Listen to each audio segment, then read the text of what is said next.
Good morning, everyone. I hope you had a great weekend. It's Monday, June 1st today.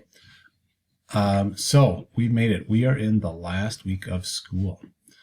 Just like last week, you've got no new assignments being pushed out to you, but you need to be trying to get any missing work turned in that you have from distance learning.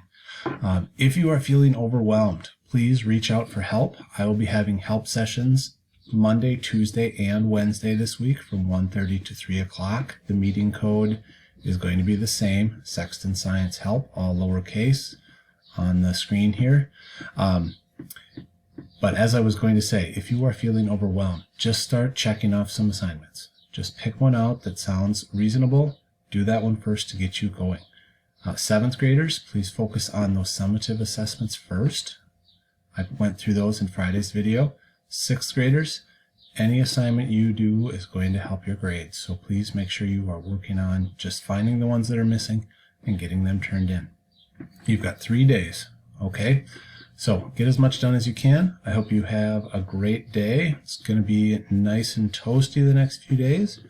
And I look forward to hearing from you. Again, if you've got any questions, please come to the help session this afternoon or send me a Schoology message at any time. Have a great day.